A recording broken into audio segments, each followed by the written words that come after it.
మరియా పెళ్లి కాకుండానే గర్భవతి అయింది. మత్తయి సువార్త 1వ అధ్యాయము 8-25. మరియా గర్భవతి అయ్యిందని యేసేపుకు తెలిసింది. మరియా యేసేపుకు భార్య అయ్యింది. మరియకు ఇప్పుడు 4వ నెల. ఆమె గర్భవతి అయ్యాక దాదాపు 3 నెలల పాటు దక్షిణాన యూదయ పర్వత ప్రాంతంలో నివసిస్తున్న తన బంధువు ఎలిజబెత్ దగ్గర ఉంది. ఆమె ఇప్పుడు నజరేతులో ఉన్న తన ఇంటికి తిరిగి వచ్చింది. ఆమె గర్భవతి అనే విషయం త్వరలోనే చుట్టుపక్కల వాళ్లకు తెలిసిపోతుంది. ఆమె పరిస్థితి ఎంత కష్టంగా ఉంటుందో ఒకసారి ఊహించండి. పైగా ఆ ప్రాంతంలోని వడ్రంగిగా పనిచేస్తున్న యేసేపుతో అప్పటికి ఆమెకు పెళ్లి నిశ్చయమైంది. దేవుడు ఇశ్రాయేలీయులకు ఇచ్చిన ధర్మశాస్త్రం ప్రకారం పెళ్లి నిశ్చయమైన స్త్రీ వేరే పురుషునితో ఇష్టపూర్వకంగా లైంగిక సంబంధం పెట్టుకుంటే ఆమెను రాళ్లతో కొట్టి చంపుతారని మరియకు తెలుసు. ద్వితీయోపదేశకాండం 22:23. మరియా ఏ తప్పు చేయలేదు. అయినప్పటికీ తాను గర్భవతిననే విషయం యేసేపుకు ఎలా చెప్పాలి, చెప్తే ఏమవుతుంది అని ఆమె ఆందోళన పడి ఉంటుంది. మరియా 3 నెలల్లో ఊర్లో లేదు కాబట్టి ఆమె ఎప్పుడెప్పుడు వస్తుందా అని యేసేపు ఎదురు చూసి ఉంటాడు.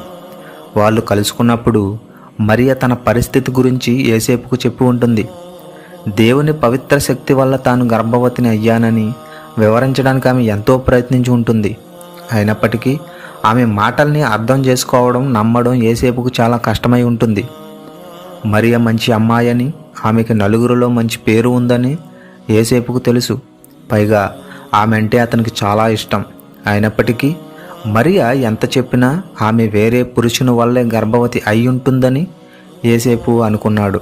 అయితే అందరూ ఆమెను రాళ్లతో కొట్టి చంపడం లేదా అవమానించడం యేసేపుకు ఇష్టం లేదు. అందుకే రహస్యంగా ఆమెకు విడాకులు ఇవ్వాలని అనుకున్నాడు. ఆ రోజుల్లో పెళ్ళి నిశ్చయమైతే దాదాపు పెళ్ళైనట్టే. దాన్ని రద్దు చేయాలంటే విడాకులు తీసుకోవాలి. ఆ విషయాల గురించి ఆలోచిస్తూ యేసేపు నిద్రలోనికి జారుకున్నాడు. అప్పుడు యెహోవా దూత అతనికి కలలో కనిపించి ఇలా చెప్పాడు: నీ భార్య మరియను ఇంటికి తెచ్చుకోవడానికి భయపడకు. ఎందుకంటే ఆమె పవిత్ర శక్తి వల్లే గర్భవతి అయ్యింది. ఆమె ఒక కుమారుణ్ణి కంటుంది. నువ్వు ఆయనకు యేసు అని పేరు పెట్టాలి. ఎందుకంటే ఆయన తన ప్రజల్ని వాళ్ళ పాపాల నుండి రక్షిస్తాడు. మత్తయి సువార్త 1:20. యేసేపు నిద్రలేచాడు. అతనికి ఇప్పుడు విషయం బాగా అర్థమైంది. అందుకే ఏమాత్రం ఆలస్యం చేయకుండా దూత చెప్పినట్టే చేశాడు. అతను మరియను తన ఇంటికి తెచ్చుకున్నాడు. పెళ్లి చేసుకోమని చూపించడానికి ఆ రోజుల్లో అలా చేసేవాళ్ళు. ఇప్పటి నుండి యేసేపు మరియలు భార్యాభర్తలు. అయితే మరియ యేసును కనే వరకు యేసేపు ఆమెతో లైంగిక సంబంధం పెట్టుకోలేదు. కొన్ని నెలలు గడిచాక యేసేపు మరియలు నజరేతులో ఉన్న తమ ఇంటి నుండి చాలా దూరం ప్రయాణించాల్సి వచ్చింది. అప్పటికి మరియ నిండు గర్భిణి. ప్రసవ వేదం దగ్గర పడుతున్న ఈ సమయంలో వాళ్ళు ఎక్కడికి బయలుదేరారు?